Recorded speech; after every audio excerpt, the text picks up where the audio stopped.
तुम लोग को पढ़ने में बता रहे हो कि मन नहीं लगता है, खेलने में कूदने में मन लगता है ना।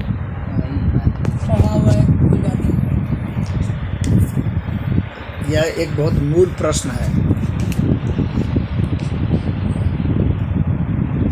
जहाँ से हम लोग को मस्ती आती है, हम लोग उसी काम को करने के लिए प्रेरित होते हैं, कोई भी मनुष्य।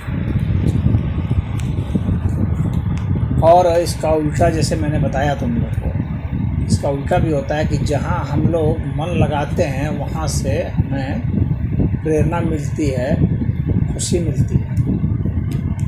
यानी खुशी वहाँ लगने लगती है जहाँ हमारा मन लगने लगता है।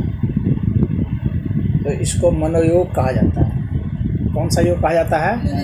मनोयोग। जहाँ हमारा मन लग गया वहाँ से हमें आनंद मिलने लगेगा, खुशी मिलने लगेगी, शांति मिलने लगेगी, मस्ती आने लगेगी।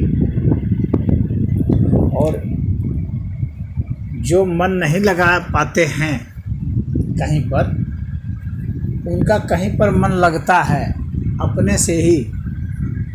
हाँ, तो अपने से जहाँ से लगता है वहाँ उनको भी मस्ती आती है। तो उनका कहाँ कहाँ मन लगता है, कहाँ कहाँ हमारा मन लगता है, तो जो कहीं कई प्रकार की चीज़ें इसमें लगता है। तो एक तो वह है कि जो जहाँ तुम्हारा अपना चॉइस हो, तुम्हारी पसंद हो, और एक वह है कि जहाँ तुम्हारी पसंद में है या नहीं है, उससे कोई तुमने कभी सोच विचार किया ही नहीं, बल्कि जहाँ भी अच्छा लगने लगा तुम्हारा मन उसमें लगने लगा। ठीक है। तो जहाँ स्वतः ही अच्छा लगने लगे, कुछ हमने किया तो अच्छा लगा, तो अपने आप ही प्रेरणा हो जाती है। तो छोटे छोटे बच्चे जो है खेलने में, जैसे बताते हो ना, खेलने में अच्छा लगता है, तो वो अच्छा तुम्हें लग रहा है, उसके पीछे और भी कारण क्या है जानते हो? तुम्हें जिम्मेवारी नहीं दी गई है उसकी, इसलिए अच्छा लग रहा है। अगर तुम्हें जिम्मेवारी दे दी जाए ना कि आज तुम्हें खेलना है, इतना दौड़ना है और इतना रेस पूरा कर लेना है, या इस तुमको इस खेल में जीत के दिखलाना है, समझ गए? तुम्हारी जिम्मेवारी जब आ जाएगी उस पर, और होगा कि भाई ऐसे करोगे तो तुमको जो है नौकरी मिलेगी, या ये मिलेगा, वो मिलेगा, कुछ दिया जाएगा, तो तुम देखोगे कि वह खेल जो तुमको आज मज़ा लग रहा है वो तुमको तकलीफ़ देना शुरू कर देगा, तनाव देना शुरू कर देगा। जो खिलाड़ी होते हैं, जो देश के लिए खेल रहे हैं, ऐसे जो खेल रहे हैं, जो पैसा कमा रहे हैं, उन लोग को उसमें मज़ा नहीं आता है। वे लोग मज़ा के लिए नहीं खेलते हैं, वे लोग आजीविका के लिए खेलते हैं। वह उनकी आजीविका का साधन है, उससे वो धन कमाएंगे, समझ रहे हो? वह धन अब उनको मज़ा देगा। वो सोचते हैं कि यह धन जो है हमें मज़ा देगा, हमें सुख देगा, हमें आराम देगा, और इससे हम जिंदा रहेंगे और अपने बाल बच्चों को भी जिंदा रखेंगे, परिवार को जिंदा रखेंगे। तो वहाँ मज़ा समाप्त हो जाता है, समझ रहे? मज़ा वहाँ समाप्त हो जाता है जहाँ जिम्मेवारी आ जाती है। वही चीज़ तुम्हें अभी कोई जिम्मेवारी नहीं थी, तुम इधर खेल रहे हो, मज़ा आ रहा है, क्योंकि तुम्हारे से कोई हिसाब नहीं लेगा कि तुमने ऐसे गलत खेला, ये खेला, वो खेला, तुम बस मज़े के लिए खेल रहे थे, समझ रहे हो? तो अब उसी खेल को जब कह दूंगा कि नहीं अब तुम्हें खिलाड़ी के रूप में खेलना है, तो जिम्मेवारी तुम्हें दे दी जाएगी, तब वो तुमको तनाव ला देगा, मज़ा ख़त्म हो जाएगा वहाँ से। अभी यहाँ ये झूलवा लगा हुआ पीछे लगा है ना, ये झूले लगे हैं ना इधर, इसमें लोग आते हैं, झूलते हैं, मज़ा आता है। लेकिन उनको जब कहा जाएगा कि तुम्हें 3 घंटे तक झूलना है इसमें, और इतना झूलोगे तो इतना मिलेगा, समझे? अब वो या किसी से प्रतियोगिता करा दी जाए उसकी यहाँ कि तुम दोनों झूलो, जो प्रतियोगिता की भावना आएगी तो उसका मज़ा ख़त्म हो जाएगा। उसको कह दिया जाएगा कि तुम झूलते हो ज़्यादा कि ये झूलता है ज़्यादा, देखा जाए ज़रा। बात समझ गए?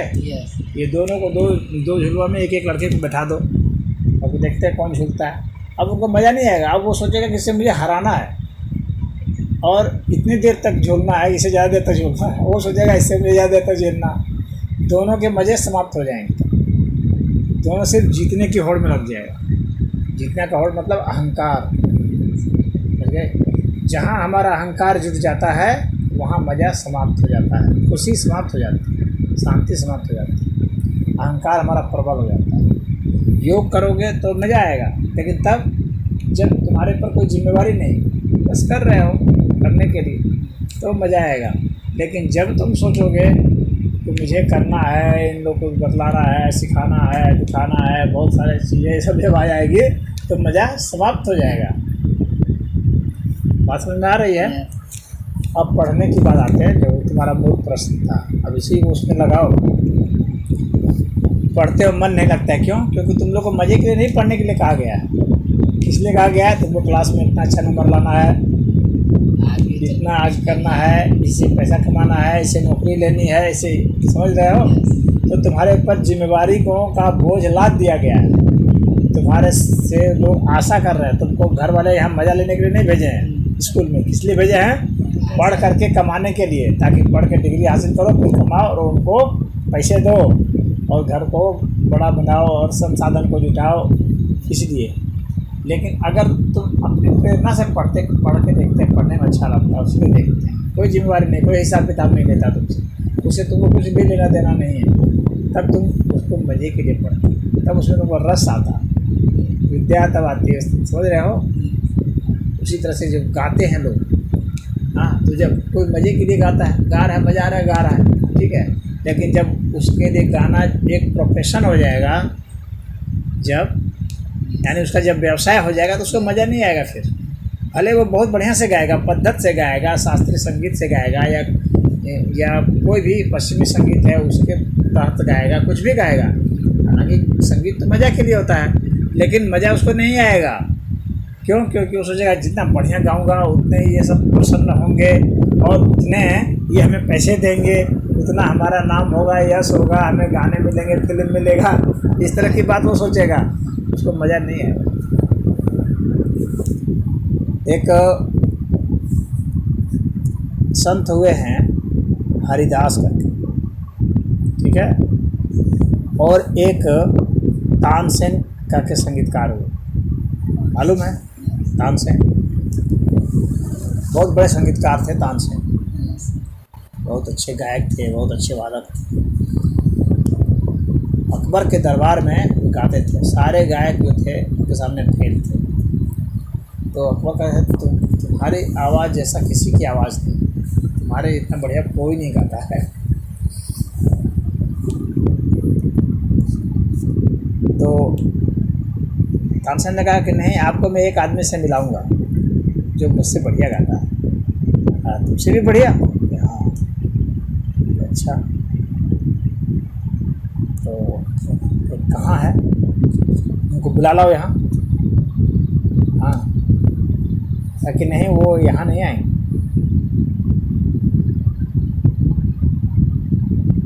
तो कहाँ है वो? तो वो तो बस सिर्फ प्रभु के लिए गाते हैं, किसी राजा के लिए नहीं गाते, वो बस गाने के लिए गाते हैं, किसी को सुनाने के लिए नहीं गाते। तब कि हम लोग को खुद जाना पड़ेगा। तो ठीक है, हम लोग चलेंगे, इसमें क्या है, जाना तो पड़ेगा, लेकिन हम लोग जाएंगे तो कोई ज़रूरी नहीं कि वो सुनाएंगे हम लोग, लेकिन तब कि हम लोग को छुप करके सुनना पड़ेगा। हम लोग को इंतज़ार करना पड़ेगा कि वो कब गाते हैं। अच्छा, ये भी कर लेंगे। तो दोनों गए और छुप करके सुने हरिदास जी का। तो जब हरिदास जी का सुने तब अकबर ने कहा कि तुम सही गाते थे, तुमसे तो ये बहुत अच्छा गाते हैं, तुम उनके सामने कुछ नहीं हो। तानसेन ने कहा कि ऐसा इसलिए क्योंकि मैं आपके लिए गाता हूँ, मैं एक कलाकार नहीं, वे संत है जो अपने लिए गाते, किसी के लिए नहीं गाते, वो भगवान के लिए गाते हैं। क्या ये कौन है? क्या कि ये हमारे गुरु जी, इन्होंने ही सिखाया है। तो कि इनको कभी लिवा चलो हमारे यहाँ, ऐसा संभव ही नहीं, तो जाएंगे। तो जिस चीज़ से आनंद आता है, हाँ, तो अब समझ रहे हो ना कि आनंद किस क्यों आ रहा है, क्योंकि हमारी कोई जिम्मेवारी उस पर नहीं है। हाँ, हम अपना पूरा मन उसमें लगा चुके हैं, अब हमें दुनिया में और कुछ नहीं चाहिए उसके सिवा। समझ रहे हो? और हमें न धन, न पद, न यश, न सम्मान, कोई चीज़ जब नहीं चाहिए होता है किसी भी चीज़ में, और हम अपनी स्वतः अपनी प्रेरणा से करते हैं, कोई हमें फोर्स नहीं करता है, कोई हमें मजबूर नहीं करता है। जब कोई मजबूर कर देगा तो क्या होगा, उसी को गुलामी कहा जाता है। गुलामी का मतलब मजबूर करना, जो हम नहीं चाहते हैं वो हमसे करवाने की कोशिश करना। बात समझ में आ रही है? तुम नहीं चाहते हो कि यहाँ पानी लाएं और मैं कह जाओ पानी ले आओ, तो तुमको भीतर से अच्छा नहीं लगेगा, लेकिन तुमको जब खुद ही अच्छा लग रहा है तब लाओगे तो तुमको उसी से प्रसन्नता हो। बात समझ रहे हो? तो जब व्यक्ति अपने मन से ही कहता है, करना चाहता है, कहता है कुछ भी, तो उसको अच्छा लगता है, उसमें उसको आनंद आता है, रस आता है, फिर थकता नहीं है उसमें, वो नहीं थकता है। कोई जिम्मेदारी मिल जाता है और जब उसको कुछ दे दिया जाता है, थोप दिया जाता है, कि उसको आग्रह किया जाता है कि तुमको ये करना पड़ेगा, ये करना होगा, ये होगा, इससे ये होगा, वो होगा, 10 तरह की बातें जब सुना देते हैं तब आदमी का मन बैठ जाता है। तब अब तुम लोगों को किताबों से डर लगता है, पढ़ने में मन नहीं लगता है जैसे बोल रहे हो, क्योंकि वह तुम लोग के ऊपर थोप दिया गया है। तुम लोग के भीतर से प्रेरणा नहीं आई है पढ़ने की, तुम लोग को बता दिया गया, तुम लोग लड़के हो, तुमको स्कूल में नाम लिखवा दिया जाता है, तुमको पढ़ना है ऐसे ऐसे, तो तुमको इस तरह से होगा। ठीक है, अब इसके बाद एक दूसरी बात बताता हूँ। शिक्षा जो है यह मनुष्य को, अब शिक्षा के विषय में तुम लोग को उतनी जानकारी नहीं दी गई।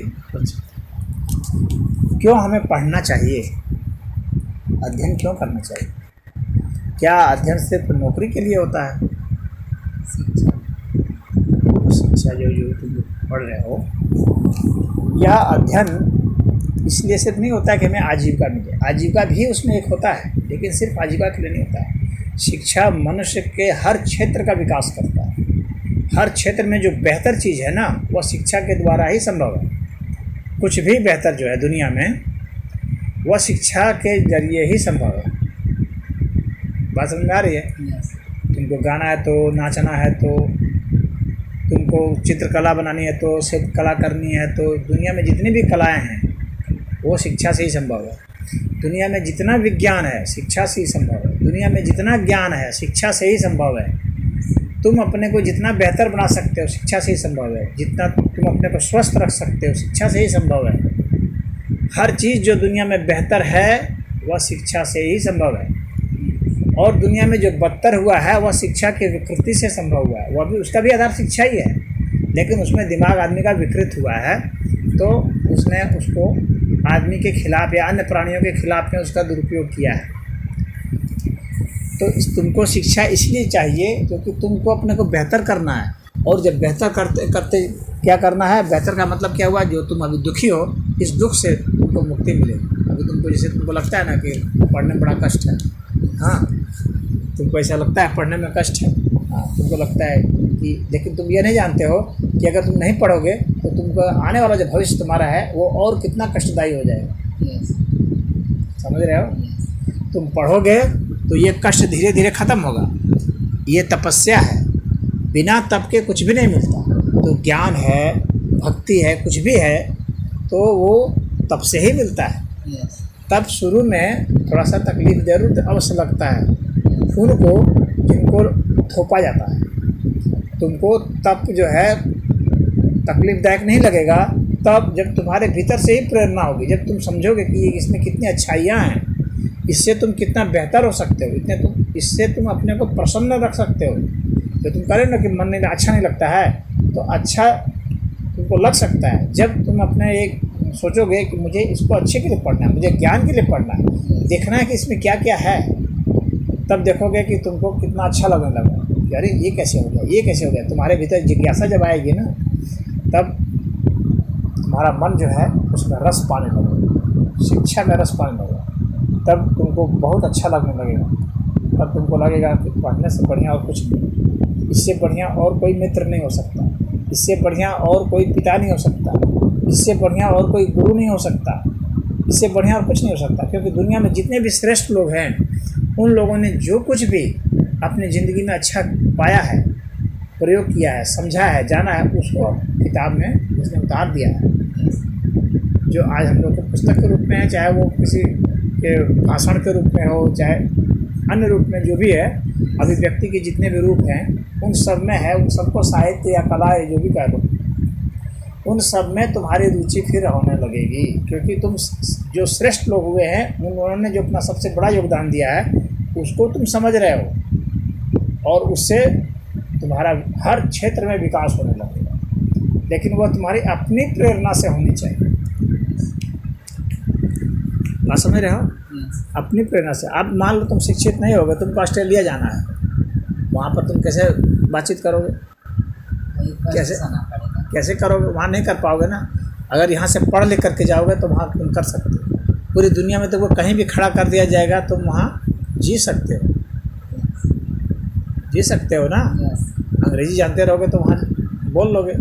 कुछ तुम्हारे पास कला होगी, कोई विद्या होगी, कोई गुण होगा, तो वहाँ उसका प्रयोग करके तुम पैसे कमा सकते हो। तो ये तो जीने की बात होगी। और अपने भीतर तुम्हारे में कौन कौन सी घटना घट रही है, मस्ती कहाँ से आती है। तुमने कहा ना मस्ती आती है, लेकिन तुमसे पूछा जाए कि मस्ती कहाँ से आती है, तुमने पता लगाया कि मस्ती कहाँ से आ रही है, किस जगह से? तुम्हारे शरीर में कौन सा ऐसा जगह है जहाँ मस्ती आती है? तो अब उसके लिए तुमको शोध करना पड़ेगा, खोज करना पड़ेगा, ये मस्ती कहाँ से आती है, क्यों आती है, कब तक आती है। जो तुमको मस्ती लगती है, उसी को अगर हम थोड़ा लंबा कर दें तो क्या वो मस्ती रहेगी? जैसे मान लो तुम खेलते हो, आधा घंटा हम तुमको कहा दें कि नहीं, तुमको इसको खेलते ही रहना। कितनी देर खेलोगे? आधा घंटा से तुम 2 घंटा जाओगे, 2 घंटा बाद 3 घंटा फिर थक जाओगे, फिर वो कष्ट देने लगेगा। तो जो जिससे तुमको मस्ती आ रही थी, कुछ समय बाद वही कष्ट का कारण बन जाएगा। बात समझ में आ रही है ना? कोई भी चीज़ कुछ समय के बाद फिर कष्ट का कारण बन जाती है। एक समय तक ही वह मस्ती देती है, कोई भी चीज़ कुछ क्षण तक ही। मान लो तुमको गाना सुनने में अच्छा लगता है, एक गाना सुनोगे अच्छा लगेगा, 2 सुनोगे अच्छा लगेगा, 3, 4, 10, 15, 20, 100, उसके बाद तुम बहुत हो गया, चलो। समझ रहे हो? वो तुम्हारे से प्रतिक्रिया होने शुरू हो जाएगी और तुम उसके खिलाफ में खड़े हो जाओगे, क्योंकि अब मस्ती नहीं आ रही। तुमको खीर खाने में बढ़िया लगता है, तुमको खीर खिलाएंगे, 1 लोटा पियोगे अच्छा लगेगा, 2 लोटा पिलाएंगे, तब फिर तुमको लगेगा बहुत हो गया, आधा नहीं, अब पेट भर गया, मन भर गया। कहा नहीं, तुमको पीना ही पड़ेगा, क्यों नहीं पियोगे? 1 लोटा और पिलाया जाएगा तो उल्टी करने लगोगे, है ना?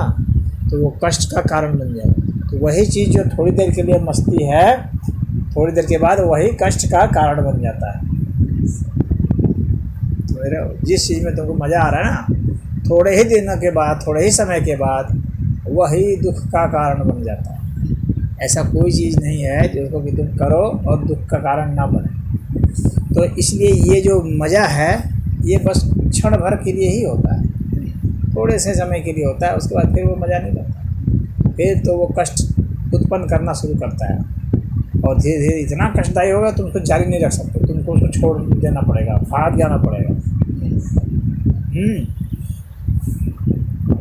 तो ये जो है, ये दुनियादारी का मस्ती है, आनंद है। एक होता है जो सदैव शांति देता है, सदैव आनंद देता है, और वह है प्रभु की भक्ति। उसमें कभी ऐसा नहीं होता है कि उसको तकलीफ हो जाए, चाहे सुबह हो, दोपहर हो, शाम हो, चाहे जगा हो, चाहे सोया हो, चाहे बच्चा हो, चाहे बूढ़ा हो, चाहे जवान हो, पूरा जीवन पर्यंत तक और जीवन के बाद भी सदैव। क्यों? क्योंकि वह इस मन से आगे चला जाता है। मन से आगे की जो गति है वही अध्यात्म है, और वहाँ सदा के लिए मस्ती है, हर समय के लिए मस्ती है। और मन के बाहर जितने चीज़ें हैं इसको मन हमारा समझता है, जानता है, ये सब कुछ समय के लिए तो उत्तेजना दे देते हैं। दारू कोई पी रहा हाँ, थोड़ी देर के लिए उसको मज़ा आ जाता है, फिर उसके बाद वही उल्टी करता है, लेट जाता है, नाली में गिरता है, इधर गिरता है, उधर गिरता है, फिर तमाम तरह के कष्ट पाता है, गाली गलौज करता है, मार खाता है, लात खाता है, सब सब करता है। थोड़े से समय के लिए करता है, फिर तकलीफ झेलता है, लीवर ख़राब हो गया, ये हो गया, रोता है, गाता है। लेकिन जो भक्ति रूपी आनंद है वह कभी भी कष्ट नहीं देता, वो हर समय शाश्वत आनंद की ओर है। लेकिन उसके लिए मन से ज़्यादा गहराई में उतरना पड़ता है। हालांकि उसमें मन भी साधन है, मन सीढ़ी है, मन ले जाता है, वह भी शिक्षा है, तो उसको अध्यात्म की शिक्षा कहा जाता है। ये वह भी शिक्षा है, वह अध्यात्म की शिक्षा है। तो मनुष्यों ने कैसे मस्ती आए इसका आविष्कार किया मन से, तो ये खोजा, और कुछ विशेष मनुष्यों ने समझ लिया कि इसमें ज़्यादा मस्ती नहीं है, थोड़ी देर के लिए मस्ती है, बाकी समय कष्ट है। शादी में देखते हो दूल्हा कुछ ना हंसता है, उसके बाद तो ज़िंदगी भर होता है। तो थोड़ी देर के लिए मस्ती है, फिर रोना है उसको। दिन भर खटेगा, खट खट के लाएगा, अपनी बीवी को देगा, जिस दिन नहीं देगा या कम देगा उस दिन गाली सुनेगा।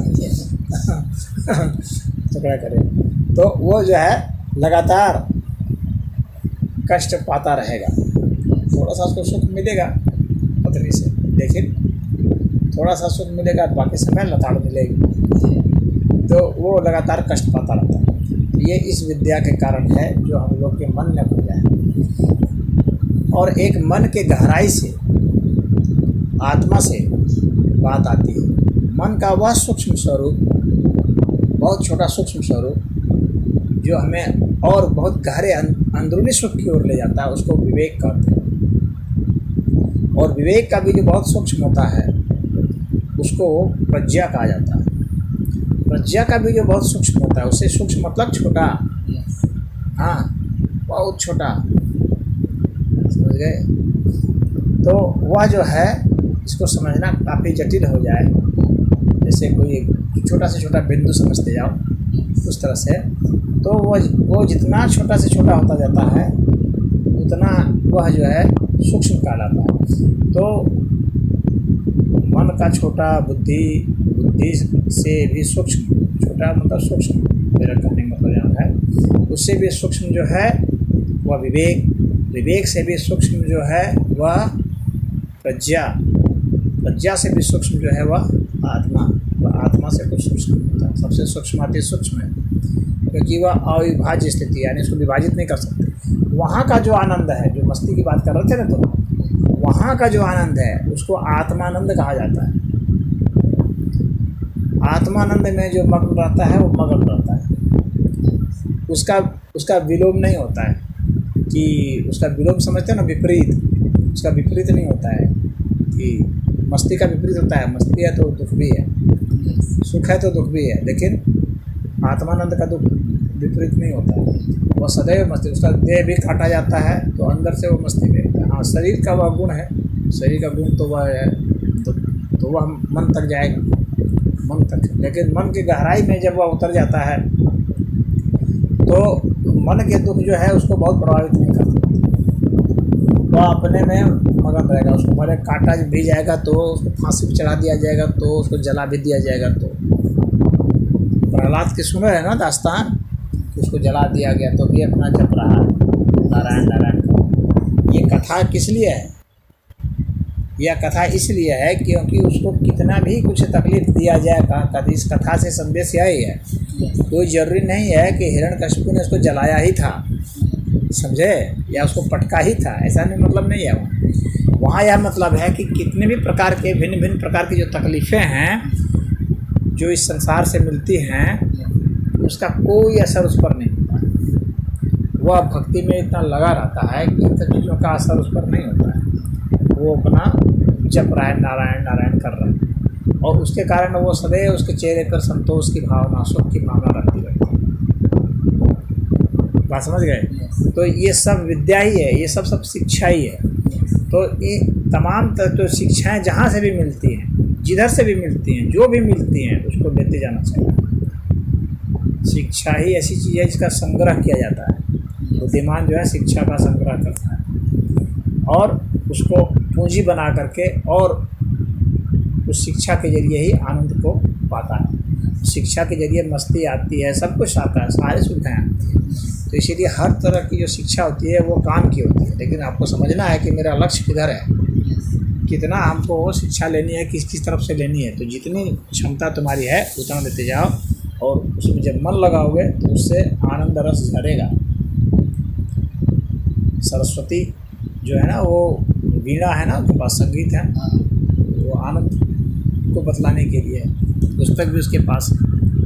हाँ, तो ज्ञान से आनंद आता है, ज्ञान आनंद कहा जाता है।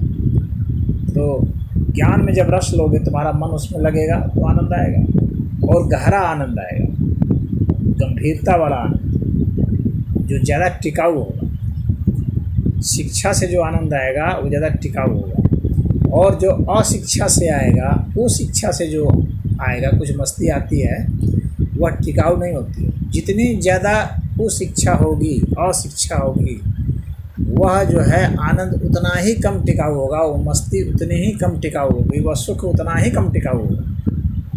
ये समझ लेना अच्छा से। जितना कम शिक्षित रहोगे उतना ही ज़्यादा तुमको कम मज़ा आएगा।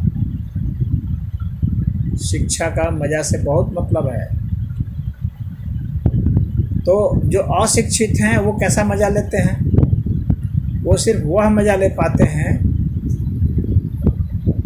जो कि मज़ा कम, उत्तेजना ज़्यादा होती है, उसमें उसको आनंद कम आता है, यानी उसमें लंबाई कम होती है। ज़्यादा दूर तक, जैसे कोई दौड़ता है ना, कोई धीरे धीरे दौड़ रहा है, ज़्यादा दूर तक दौड़ लेता है, कोई बहुत तेज़ से दौड़ता है तो थोड़ी दूर तक दौड़ने के बाद रुक जाता है। समझ रहे हो?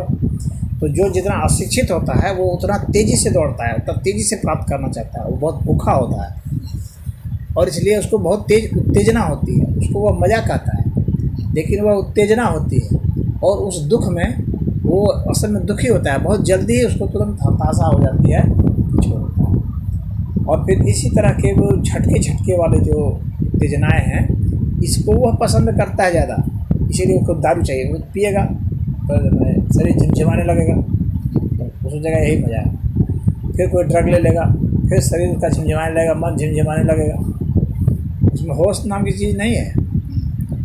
वास्तविक आनंद कब है? जब हमारा होश हो, मैं क्या बोल रहा हूँ, मैं क्या देख रहा हूँ, मैं क्या सोच रहा हूँ, मैं क्या सुन रहा हूँ, मैं क्या कर रहा हूँ, सबका बोध हो, और उसके बाद मस्ती आए, वह वास्तविक मस्ती है।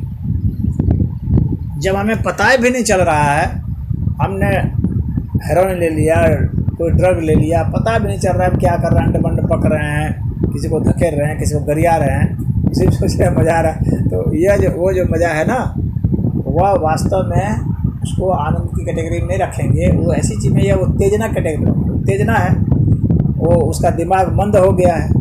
दिमाग मंद हो जाने से क्या है, तो कुछ तनाव घट गया है, इसीलिए अंडे बंड पक रहा है। होली में देखते हो, पी लेते हैं सब, तो गाली बक रहे हैं, इसको उसको बक रहे हैं, उसी में मार रहे हैं, पीट रहे हैं, हाँ, जो मन सो करते हैं। तो वह क्या है, कुछ भांग खा लिए, कुछ धतूरा खा लिए, इस तरह से करके क्या है, क्योंकि सोचने समझने की शक्ति घट जाती है। सोचने समझने की शक्ति घट जाती है तो उसी को वो मज़ा मांगता है। क्यों? क्योंकि सोचने की ताकत ही नहीं है दिमाग में उसकी। जिसका दिमाग कमज़ोर होता है ना, वो छोटे से गंभीर चीज़ में ही वो फेल हो जाता है, उसकी बैटरी डाउन हो जाती है, तुरंत डिस्चार्ज हो जाती है बैटरी। दिमाग की जो बैटरी है तुरंत डिस्चार्ज हो जाती है। थोड़ा सा सोचने के लिए उसको दिया जाएगा तो तुरंत डिस्चार्ज हो जाएगा। तो इसीलिए उसको सोचने में बहुत तकलीफ लगता है। तो वो क्या करता है कि सोचने से बचने के लिए वो ऐसे ऐसे मादक द्रव्यों का सेवन करता है।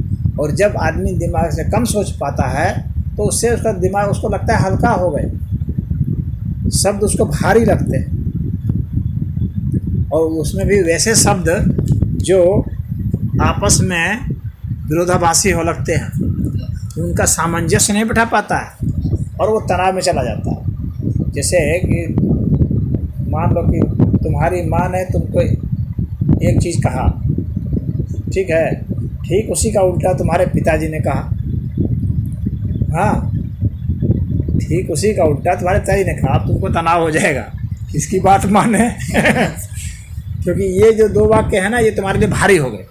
क्यों भारी हो गए? तुम शब्द को हजम नहीं कर पा रहे। क्यों? क्योंकि तुम इनके संबंध को, इनका समन्वय नहीं बना पा रहे हो। इनके मध्य का रास्ता नहीं निकाल पा रहे हो कि तुमको क्या करना चाहिए, इसलिए तुम्हारे लिए भारी हो गए। अब तुम फैसला नहीं कर पा तो छोड़ो हटाओ चलो दारू पी लेते हैं तो ऐसे लोग क्या करते, दारू पी के भुला जाते हैं। माँ ने क्या कहा छोड़ो जाने दो, बाप ने क्या कहा छोड़ो जाने दो। अब दारू पी करके वो टुन्ने को कोई पता नहीं है, क्यों? क्योंकि उसने शब्द को विसर्जित करने के लिए कि शब्द समाप्त हो जाए दिमाग से, शब्द इतना भारी पड़ गया है तो उसके लिए हम ऐसा द्रव्य पी लेंगे कि वो शब्द जो है भुलवा देगा, हमारे दिमाग को हल्का कर देगा। इस तरह के लोग रोगी हो जाते हैं, ऐसे लोग जो है नशेड़ी हो जाते हैं, ऐसे लोग दिमाग से बहुत कमज़ोर होते हैं। लेकिन जो बुद्धिमान होता है वो, माँ ने विरोधी शब्द कहा, बाप ने भी कुछ दूसरा विरोधी शब्द कहा, इन दोनों के बीच का वो रास्ता निकाल लेगा और सोचेगा कहीं रास्ता तो है भाई। जब भी कोई शब्द है तो रास्ता है। हाँ, अब रास्ता कहाँ है बस वही उसको सोचना है, बस वो सोचने का आनंद लेगा और उसी में उसको रास्ता मिल जाएगा। समझ रहे हो? उसके लिए वो नशा नहीं लेगा, नशा से तो रास्ता नहीं मिलेगा, भागने की तरकीब है वो। शब्द हमारे पर भारी पड़ रहे हैं, हम सोच नहीं पा रहे हैं तो भागने के लिए है वो। लेकिन जो बुद्धिमान है वे सोचते हैं, वो रास्ता निकालते हैं। तो ये बुद्धिमत्ता कहाँ से आती है? शिक्षा से आती है। समझ रहे हो? शिक्षा तुमको इसलिए काम आएगा, जीवन में हर जगह काम आएगा। ठीक है? तो अब जो चीज़ हर जगह हर समय काम आती है और जो तुमको मस्ती भी देती है तो वह शिक्षा ही है। जितना शिक्षित होते जाओगे, और शिक्षा का मतलब यानी जो खाली किताबों में लिख दिया गया है वो किताबों में तो वे बातें लिखी गई हैं जो किसी ने अध्ययन किया, प्रयोग किया, जाना, उसने लिखा। लेकिन तुमको भी तो अपना प्रयोग करना है। बात समझ में आ रही है ना? खाली दूसरे का लिखा हुआ नहीं पढ़ना है, तुमको सोचना है कि मुझे भी कुछ प्रयोग करना है, मुझे भी जानना है। तो जब तुम जानोगे वह आत्म शिक्षा होगी, वह तुम स्वयं के द्वारा प्रयोग करके अपने ऊपर प्रयोग करोगे तो वह जो है तुमको ज़्यादा दिशा देगी और वो तुम्हारे लिए ज़्यादा प्रामाणिक होगी। तुमको उस पर भरोसा होगा कि नहीं ऐसा से ऐसा होता है। नहीं तो दूसरा कहेगा क्या पता, सही भी हो सकता है, गलत भी हो सकता है, झूठा भी हो सकता है। तो उसको जो है स्वाध्याय कहा जाता है शास्त्र में। स्वाध्याय मतलब स्वयं का अध्ययन करेंगे। तो स्वयं का अध्ययन करेंगे, खाली मतलब किताब नहीं पढ़ेंगे, स्वयं का अपने भीतर अध्ययन करेंगे कि हमारा दिल कैसे धड़कता है, हमारा दिमाग कैसे चलता है, खुद पता लगाएंगे दिमाग में कौन कौन सी घटना घटती है, विचार कैसे बनते हैं, विचार कहाँ से आते हैं, किस तरह से आते हैं, कैसे चलते हैं, कैसे प्रभावित करते हैं, विचार से वाणी कैसे निकलती है, समझ रहे हो, भावनाएं कैसे बनती हैं। ये सब क्या है? स्वयं के ऊपर शोध करना, ये स्वयं की शिक्षा है। तो उस शिक्षा में जब तुम जाओगे तो तुम वहाँ से रत्न खोज खोज के निकालोगे जो तुम्हारी ज़िंदगी भर तुम्हारे लिए सुखदायी होगा और कल्याणकारी होगा अन्य के लिए। तो फिर तुम भी कुछ लिखोगे, हमने ये किया, ये पाया, तो वो दूसरे के काम का होगा, फिर दूसरा ही प्रयोग करेगा। इसी तरह से मानव की सभ्यता चलती है शिक्षा की। बात समझ में आ रही? तो अब शिक्षा का उपयोग समझ गए ना? और उसमें जब मन लगाओगे तो मज़ा आएगा। शिक्षा करोगे तो रस आएगा, जरूर आएगा। खेल रहे हो, खेलने की भी शिक्षा होती है। बिना शिक्षा के तुम खेल भी नहीं सकते, क्योंकि उसमें भी तो नियम कानून होते हैं ना, क्योंकि तुम अकेले तो नहीं खेल रहे, जैसे मन वैसे मार दिए, जैसे मन वैसे। अकेले खेलते तो बात अलग है, वो फिर तुम्हारा अपना नियम होता। नियम तो उसमें भी होता है लेकिन तुम्हारा अपना नियम होता है। लेकिन जब कई लोग खेल रहे हैं तो उसमें एक नियम होगा ना। ऐसा थोड़ी है कि फुटबॉल मैच है, 11 22 खिलाड़ी हैं तो 22 गेंद ले आओगे वहाँ हाँ, ऐसा नहीं ना होगा। अगर ऐसा कर दोगे तो वो दूसरा गेम हो जाएगा, फुटबॉल नहीं रहेगा वो। तो सबके अपने अपने नियम होते हैं। तो कुछ नियम जो समाज बनाता है, कुछ नियम तुम खुद बनाते हो, अपने लिए बनाते हो। तो लेकिन ये सब सारे जो हैं शिक्षा से ही होते हैं। नियम बनाना शिक्षा का ही काम है। और नियम से पूरा देश चलता है, तुम्हारा शरीर चलता है, पूरा अस्तित्व चल रहा है। पूरा सूरज, चाँद, तारे, ये विद्युत चल रही है, ये सब जो है सब नियम से तो चल रहे हैं, बिना नियम से तो चल नहीं रहे हैं। अब वो नियम कैसे बने, किसने बनाए? विद्युत इसी से चलेगा, इसी स्पीड से चलेगा। ये नियम किसने बनाए, कहाँ से बनाए? इसकी गति क्या कहीं कम होगी, कहीं ज़्यादा होगी, क्या होगा। विद्युत जब किसी वायर से गुजरेगा तो क्या होगा, उसमें प्रकाश लाएगा, उसमें गर्मी लाएगा, उसमें क्या लाएगा, या ऐसे ही चला जाएगा। सारे एक नियम से चल रहे हैं ना। तो उस पदार्थ के नियम को शिक्षा से तो तुम जानोगे। कैसे जानोगे? शिक्षा से ही जानोगे। वो ऐसा कैसे चलता है, मोबाइल से हम कैसे बात करते हैं, इसमें फ़ोटो कैसे आता है, इसका एक नियम है ना, और वो शिक्षा से ही तुम जानोगे। तो इस अस्तित्व के नियम हैं, इस प्रकृति के नियम हैं, उन नियमों को तुम शिक्षा से ही जानोगे। उसमें शोध करोगे तो जानोगे, अनुसंधान करोगे, प्रयोग करोगे तो ही जानोगे। तो ये सब शिक्षा से ही आएगा। और जब शिक्षा से आएगा, हर चीज़ शिक्षा से ही है, तो तुमको शिक्षित होना अनिवार्य है। और जो जितना शिक्षित होगा वो उतना ही सुखी होगा, उतना ही आनंदित होगा। हाँ, उतना ही उसके पास संसाधन या जो कुछ भी वो चाहता होगा वह उसे मिलेगा। आनंद चाहता होगा तो आनंद मिलेगा, धन चाहता होगा तो धन मिलेगा। वो जिस चीज़ को प्राथमिकता देगा वह उसे मिलेगा, शिक्षा से ही मिलेगा। बिना शिक्षा के कोई धनी नहीं बनता है। समझे? शिक्षा का मतलब वह नहीं जो हमें किताब में ही पढ़ाया जाए, वही नहीं। जिसने जो भी अनुभव किया है अपने जीवन में, वो उसको पीढ़ी दर पीढ़ी ट्रांसफ़र किया है, बताया है, सब शिक्षा है। समझ रहे हो? तो इसलिए शिक्षा अनिवार्य है, और शिक्षा ही हर तरह की समृद्धि का कारण है। शिक्षा से जो जितना वंचित होगा वो उतना अभागा है, और उसे किसी भी चीज़ को हासिल करने में उतनी परेशानी होगी।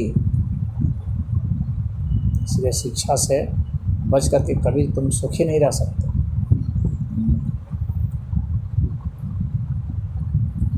तो अब तुमको समझ में आ गई होगी बात कि पढ़ने से, शिक्षा से, हाँ, पढ़ने, शिक्षा का मतलब सिर्फ पढ़ने से नहीं है।